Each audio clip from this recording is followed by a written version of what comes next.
मयंक ज्योतिष वर्ल्ड के YouTube channel में मैं डॉक्टर आर के पाठक मयंक एक बार पुनः आप सभी का हार्दिक स्वागत एवं अभिनंदन करता हूं।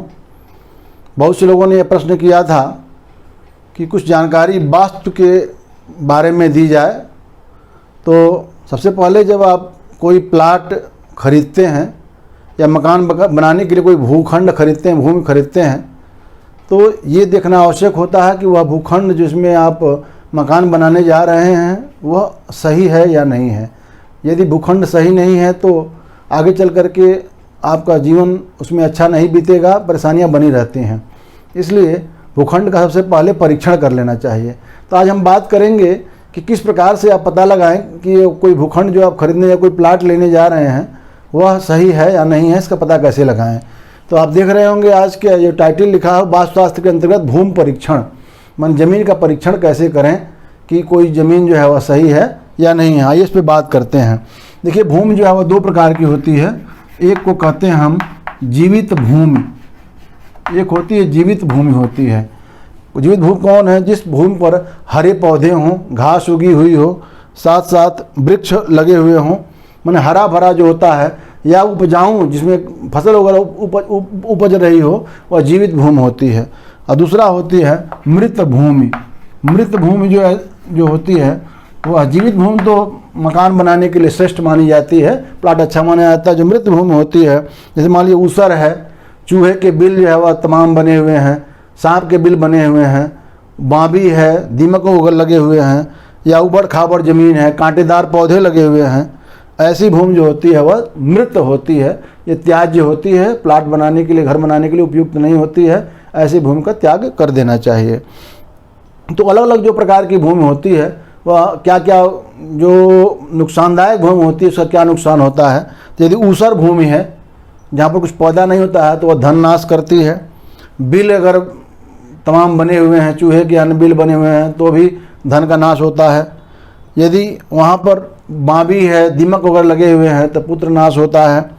यदि फटी हुई भूमि है तो मृत्यु हो सकती है या अच्छा प्रभाव वहाँ पर नहीं मिलता है। हड्डियों वाली भूमि जो होती है वह क्लेश कारक होती है। ऊंची नीची भूमि है तो शत्रु जो है वह उससे व्यक्ति के बढ़ते रहते हैं। गड्ढों वाली भूमि विनाशकारक होती है। टीले बने होते हैं, टीलों वाली जो भूमि होती है वह कुल में विपत्ति का कारक होती है। और टेढ़ी मेढ़ी जो भूमि होती है वह जैसे आगे चौड़ी हो, पीछे पतली हो, और या तिकोना हो, टेढ़ी मेढ़ी जो भूमि होती है वह भाई बंधुओं का विनाशकारक होती है। और साथ साथ जो ज़मीन में जहाँ दुर्गंध निकलती हो वह भूमि भी अच्छी नहीं होती है। यह पुत्र नाशक होती है। तो ये जो पहले तो आप देख लेंगे कि जीवित भूमि है, मृत भूमि है। जीवित मृत भूमि देखने के बाद क्या किया जाता है कि भूमि का परीक्षण करना चाहिए कि जैसे मान लीजिए अगर जीवित भूमि है जहाँ आप प्लाट खरीद रहे हैं तो वह ज़मीन सही है कि नहीं है, इसका परीक्षण करना चाहिए। परीक्षण करने की बहुत सारी विधियाँ होती हैं। एक विधि मैं आपसे से पहले आपको बताता हूँ कि जो भूखंड आपका है, जो मान लीजिए ये आपका भूखंड आपका है, जो भी लंबाई चौड़ाई का, वर्गाकार, आयताकार या कोई भी है, इसके बीच में आइए, बीचों बीच जो है वह एक गड्ढा खोदना है। 1 हाथ लंबा, 1 हाथ चौड़ा और 1 हाथ गहरा आपको गड्ढा खोदना है। हाथ कैसे नापते हैं? यहाँ केहूनी से लेकर के ये जो अनामिका का जो पोर होता है यहाँ तक नापना चाहिए। कुछ लोग मध्यमा नापते हैं, वो सही नहीं है। यहाँ से लेकर के अनामिका का जो कोर होता है, जो 24 अंगुल का होता है व्यक्ति के हाथ से, वो जो होता है वह 1 हाथ होता है। तो 1 हाथ का कोई लकड़ी काट लें अपने हाथ से। जिसको खरीदना है, जिसको मकान बनाना, अपने हाथ से करना है। तो 1 हाथ जब यहाँ पर 1 हाथ लंबा, 1 हाथ चौड़ा और 1 हाथ गहरा ये गड्ढा खोदना है। गड्ढा खोदें, उसकी मिट्टी निकाल करके बाहर रखें, और 1 हाथ पूरा जब खुद जाए तो उस मिट्टी को उसी में भरना प्रारंभ करें। भरने के बाद देखेंगे यदि मिट्टी बच जाती है तो वह भूमि उपजाऊ होगी, अच्छी होगी, और उसमें आगे रहने के लिए जब आप मकान बनवाएंगे तो आपका जो है वह जीवन उसमें अच्छा होगा, वह धन वृद्धि कारक होगी और सुख कारक होगी। यदि ज़मीन के बराबर ही, मतलब जो है, यदि जो मिट्टी निकली है वह गड्ढे में यदि बराबर हो जाती है तो वह जो होगी वह मध्यम है, कोई बहुत नुकसानदायक नहीं रहेगी, बहुत ज़्यादा फलदायक नहीं रहेगी।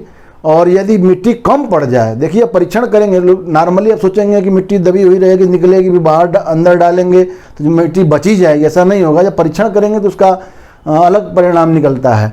तो यदि मिट्टी कम पड़ जाए तो वह भूमि सही नहीं है, वहाँ पर आपको मकान नहीं बनवाना चाहिए, नहीं तो हमेशा परेशानी में रहेंगे, हानिकारक रहेगा, सुख सौभाग्य धन की हमेशा कमी वहाँ होती रहेगी। दूसरा एक तरीका है कि इसी प्रकार से जो आपका प्लाट है उसके बीच में वैसे 1 हाथ लंबा चौड़ा 1 हाथ गहरा गड्ढा खोदें। खोदने के बाद उसमें पानी भरें, पानी पूरा भर दें। पानी भरने के बाद देखेंगे पानी घूमता है, या तो क्लॉकवाइज घूम रहा होगा घड़ी की सुई की दिशा में, या एंटी क्लॉक घूम रहा होगा। यदि क्लॉकवाइज घूम रहा है, घड़ी की सुई की दिशा में घूम रहा है, तो वह भूमि अच्छी है, वहाँ पर आपको मकान बना सकते हैं। और यदि एंटी क्लॉक घूम रहा है तो समझिए कि वहाँ पर नुकसानदायक है, वहाँ कतई मकान नहीं बनाना चाहिए और ख़रीदना नहीं चाहिए। इसके अलावा एक और तरीका है कि इसी प्रकार से जो है वह 1 हाथ लंबा चौड़ा गहरा गड्ढा खोदें। खोदने के बाद पानी उसमें पूरा भर दें। पानी भरने के बाद आप 100 कदम उत्तर की तरफ चलें, उत्तर की तरफ 100 कदम चलें और चलने के बाद वापस आ जाएं और देखें गड्ढे में यदि पानी पूरा पानी है, पानी जो है अगर ख़त्म नहीं हुआ, पानी जितना था उतना ही है, तो बहुत श्रेष्ठ भूमि है। वहाँ पर रहने पर बहुत अच्छी वृद्धि होगी, वहाँ पर कुल वृद्धि होगी, वहाँ पर धन संपत्ति की वृद्धि होगी, बहुत अच्छा रहेगा। पानी यदि थोड़ा कम हुआ है या आधा रह गया है तो मध्यम है, वहाँ पर फिर भी बनाया जा सकता है। और यदि पानी बहुत कम रह गया है, चौथाई रह गया, बहुत कम रह गया है, तो समझिए कि वह भूमि अच्छी नहीं है, वहाँ आपको मकान बनाने से धनहानि होगी, अच्छा नहीं रहेगा। इसके अलावा एक और तरीका है, यही तरीका कि आप जो है वह चौकोर गड्ढा 1 हाथ लंबा चौड़ा गहरा खोदें और शाम को पानी भर दें। शाम को पानी भरने के बाद सुबह वहाँ जाएं। यदि आप देखेंगे कि थोड़ा बहुत पानी बचा हुआ है तो समझिए बहुत श्रेष्ठ भूमि है और वहाँ पर मकान बनाएंगे, बहुत वृद्धि होगी, अच्छा रहेगा वहाँ पर। और यदि पानी ख़त्म हो चुका, कीचड़ है, तो समझिए मध्यम है, वहाँ पर आप रहने से कोई नुकसान नहीं होगा, लेकिन बहुत ज़्यादा फायदा भी नहीं होगा। लेकिन यदि वो दरारें फट गए हैं, पानी ख़त्म हो गया, दरारें फट गए हैं, तो वहाँ रहना ठीक नहीं है, कतई न निवास करें। यदि वहाँ पर आप मकान बना निवास करेंगे तो निर्धनता में रहेंगे, हमेशा परेशानी रहेगी, रोग घेरे रहेंगे और धन संपत्ति की जो है कोई कमी हमेशा जो है वह बनी रहेगी। और इसके अलावा क्या कर सकते हैं, ये तो बहुत सारे तरीके हमने बता दिए। इसके अलावा जो है ज़मीन जो जोतते हैं तो देखते हैं ज़मीन के अंदर से यदि भस्म निकलता है, अंगार निकलता है, हड्डियाँ निकलती हैं, भूसी निकलता है, केस निकलता है, कोयला निकलता है, समझिए कि वह ज़मीन अच्छी नहीं है, अशुभ और त्याज्य है। यदि लकड़ी निकले तो फिर जो है वह अग्नि का भय रहता है। और यदि हड्डियाँ निकलती हैं तो कुल का नाश होता है, आगे वंश नहीं बढ़ता है, हड्डियों का जो है वह निकलना शुभ नहीं माना जाता है। यदि सर्प निकले मकान ज़मीन को जो है गड्ढा खोदने पर या ज़मीन जोतने पर तो वह चोर का भय प्रकट करता है, वहाँ रहना ठीक नहीं है। और यदि पत्थर निकलते हैं, कंकड़ निकलते हैं, ईंट निकलता है, ये सारी चीज़ें निकलती हैं तो वह शुभ है, वहाँ पर आप मकान बनाइए, कोई दिक्कत आपको नहीं आएगी। अब हम बात करेंगे, आपने परीक्षण कर लिया कि भूमि जो है वह जीवित है या मृत है, और भूमि जो है वह श्रेष्ठ है या नहीं है, मध्यम है, श्रेष्ठ है या निकृष्ट है, आपने परीक्षण कर लिया। इसके अलावा एक और महत्वपूर्ण चीज़ होता है, वह होता है शल्य शोधन। शल्य शोधन मतलब क्या है कि मकान के जो आप प्लाट खरीद रहे हैं उसमें हड्डी कोई जो है वह दबी हुई है या नहीं दबी, क्योंकि बहुत सारे जो है प्लाट या जो भी भूखंड होते हैं, बहुत समय कुछ तो ऐसे होते हैं जो कि ऐसे पड़े रहते हैं, जोते नहीं जाते हैं, तो उसके नीचे बहुत सारे जानवरों की या मनुष्यों की किसी की भी हड्डी दबी हो सकती है। जो मकान यदि आपने बनाया और नींव आदमी वो नींव तो पूरा मकान तो पूरा जो है प्लाट तो खोदेंगे नहीं, तो यदि दबा रह जाता है तो वहाँ रहने वालों के लिए बहुत नुकसानदायक होता है। तो शल्य शोधन का एक तरीका है, जैसे अब पूरा खोद करके देखेंगे तो अलग बात है, पूरा खोदना संभव नहीं है, तो आप जब किसी भी ज्योतिषी के पास जाते हैं तो वो आपको बता दे सकता है गणित करके कि उसमें कोई हड्डी अगर दबी हुई है या नहीं है। तो उसका तरीका भी मैं आपको बता दे रहा हूँ, आप खुद जो है वह अपने किसी परिवार के सदस्य से ही प्रश्न करा करके यह जान सकते हैं बिना ज्योतिषी के पास गए कि आपकी जो भूमि खरीदने जा रहे हैं उसमें हड्डी है कि नहीं है, तो किसकी है, उसका क्या परिणाम होगा। तो जब आप यदि आप ज्योतिषी हैं और आपके पास कोई आगे प्रश्न करता है तो भी उसका उत्तर दिया जा सकता है। यदि आप ज्योतिषी नहीं हैं, प्लाट खरीदना चाहते हैं, तो भी आप अपना खुद जान सकते हैं। तो उसमें क्या करना है कि प्रातःकाल को यदि व्यक्ति आता है, प्रातःकाल को आएगा तो किसी फूल का नाम, पुष्प का नाम उससे आपको पूछना रहेगा। और यदि कोई मध्याह्न में आता है, मध्याह्न में कोई आपसे पास आता है तो उसको क्या करिए, फल का नाम, ये प्रातः काल में आप जो है वो आपको पुष्प का नाम पूछना, मध्याह्न फल का नाम पूछना है। अपराह्न में कोई, यानी दोपहर के अपराह्न में कोई व्यक्ति आता है आपसे प्रश्न करने के लिए तो उसमें किसी देवता का नाम आपको जो है पूछना है। और यदि कोई सायंकाल कोई व्यक्ति आपसे प्रश्न करता है, सायंकाल करता है, तो नदी या पहाड़ का नाम पूछना है, नदी या पहाड़ का नाम आपको पूछना है। तो क्या सिंपल ही, आपके पास कोई प्रश्न करने आया कि मकान में ये ज़मीन में खरीदने जा रहा हूँ, उसमें हड्डी है या नहीं है, ज़मीन कैसी है वो जानना चाहता हूँ, तो यदि आपके पास सुबह के समय व्यक्ति आया है तो किसी फूल का बोलिए, किसी फूल का नाम लीजिए। मध्याह्न में है तो फल का नाम, अपराह्न में देवता का नाम, सायंकाल नदी या पहाड़ का नाम लेगा। तो लेने के बाद क्या करना है, जैसे मान लीजिए कि कोई व्यक्ति आपके पास सुबह आया है और फूल का नाम अगर पूछा है तो उसमें मान लीजिए उसने बताया गुलाब, तो क्या करना है, इसमें गुलाब शब्द आपको प्रश्न अक्षर आ गया। अब गुलाब में देखना है कितने अक्षर हैं, तो 1 2 3 अक्षर हैं, तो जितने अक्षर होंगे उसमें आपको 2 का गुणा करना है, अक्षर गुणे 2, तो 3 जो है वो अक्षर है तो 3 में 2 का गुणा करेंगे तो हो जाएगा 6 आ जाएगा। फिर जितनी मात्रा होगी उसमें 4 से गुणा करना है, तो मात्रा इसमें कितनी है, ल पर ही केवल मात्रा है और ग पर मात्रा है, 2 पर मात्रा है, ब पर मात्रा नहीं है, मतलब जो है मात्रा कितनी हो गई, 2 हो गई। तो मात्रा गुणे 4 करेंगे, उन्हें 2 मात्रा है, 2 गुणे 4, तो ये कर दिए आप, 2 गुणे 4 कर दिए, मतलब हो जाएगा 8। इन दोनों को जोड़ना है, तो जोड़ने के बाद क्या आ जाएगा, 14 आएगा। अब जो भी योग आता है, मैंने मात्रा को दूना करना है, सारी मात्रा को 4 गुना करना है, प्रश्नाक्षर को दूना करना है, और दूना करने के बाद जोड़ जो आता है उसमें 9 का भाग देना है। उसमें कितना भाग देना है, 9 का भाग देना है। 9 का भाग मान लीजिए इसमें दिए तो एक बार जाएगा 9, फिर यहाँ बचेगा 5, तो शेष जो बचता है उसी पर आपको फलादेश बताना है। यदि आपका शेष बचता है, विषम बचता है, विषम मतलब बचता है अगर 1 3 5 या 7 इसमें से कोई बचेगा तो समझिए कि भूमि में हड्डी है या शल्य है, हड्डी रहती है। और यदि शेष सम बचता है, सम बचता है 2 4 6 या 8 बचता है तो फिर जो है वह निःशल्य है, माने उस जो है ज़मीन में कोई हड्डी दबी हुई नहीं है। आप समझ गए होंगे। जब आपके पास शल्य शोधन के लिए कोई आता है तो पूछिए पहले उसका नाम, मतलब फूल या फूल फल देवता या नदी पहाड़ समय के अनुसार नाम पूछिए।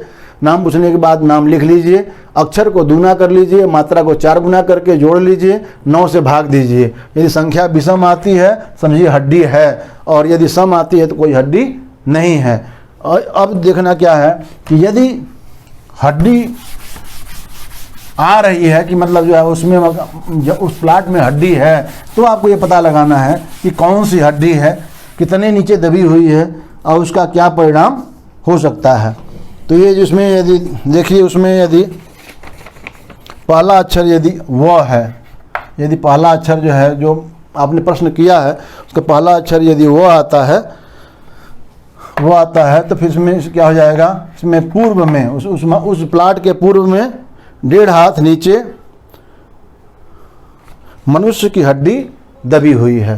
पूर्व में 1.5 हाथ नीचे उसमें मनुष्य की हड्डी दबी हुई होगी, और वहाँ पर यदि आप मकान प्लाट मतलब खरीद मकान बनाते हैं तो संतान का विनाश होता है।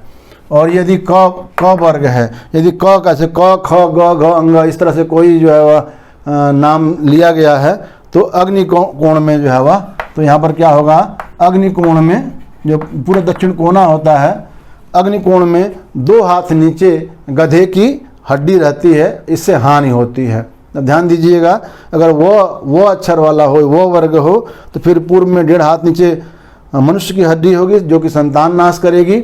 यदि क वर्ग है तो अग्नि कोण में 2 हाथ नीचे गधे की हड्डी निकलेगी जो कि हानि करती है। और यदि च है, च छ ज झ इ है, यदि च वर्ग है तो दक्षिण में कमर भर के भूमि के नीचे, कमर भर की भूमि के नीचे वहाँ पर मनुष्य की हड्डी निकलती है और संतान नाश होने की संभावना रहेगी। और यदि त वर्ग है, च नहीं अगर त वर्ग है तो फिर जो है नैऋत्य कोण, दक्षिण पश्चिम कोण जो होता है उसको बोलते हैं नैऋत्य कोण बोलते हैं। तो नैऋत्य कोण में कुत्ते की हड्डी होगी, वो भी 1.5 हाथ नीचे होगी, और जिसे कलह होगा और नाश होगा यदि आप वहाँ मकान बनाते हैं। यदि आपका अगर आपका ये ह वर्ग है तो फिर वायु कोण, जो वायु कोण होता है, पश्चिम और उत्तर कोना जो होता है उसको वायु कोण कहते हैं।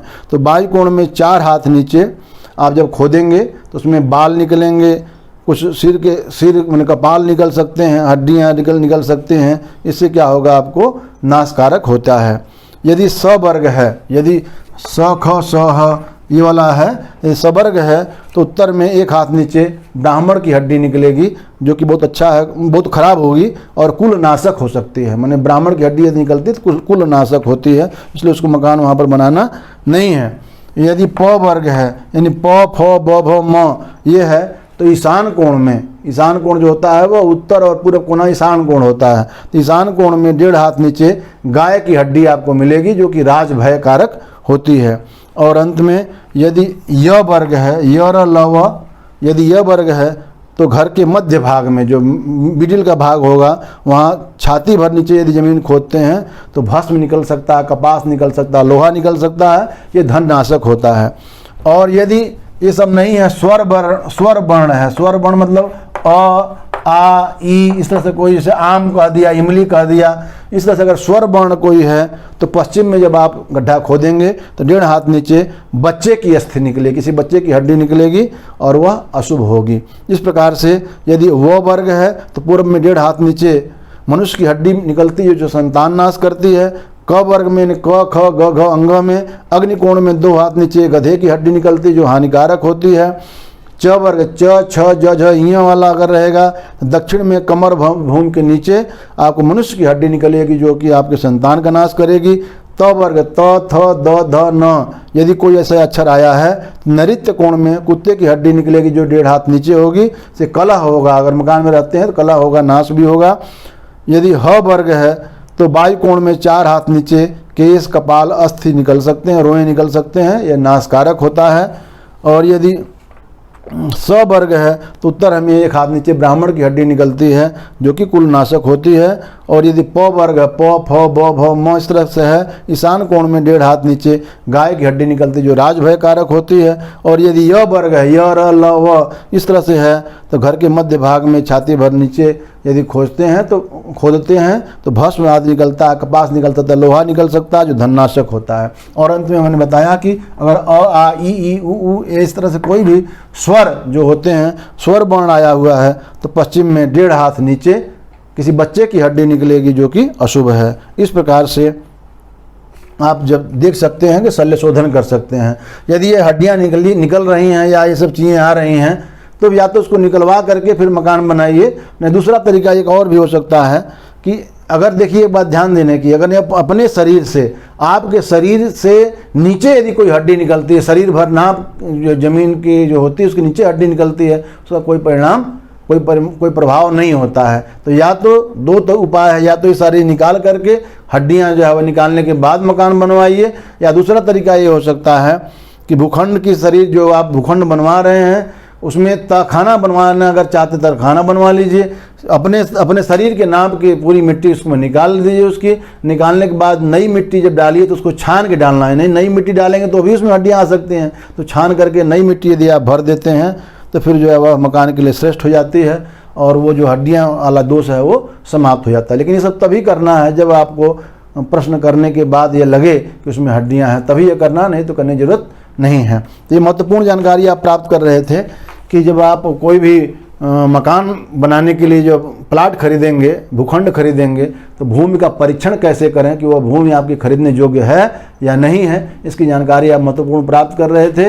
हमारे मैन ज्योतिष वर्ल्ड में ये वीडियो देखने के लिए आपका बहुत बहुत धन्यवाद। आगे और आप देखेंगे तो आपको वास्तु से संबंधित भी बहुत सारे मैटर पर वीडियो आपको बताए जाएंगे। बहुत बहुत धन्यवाद।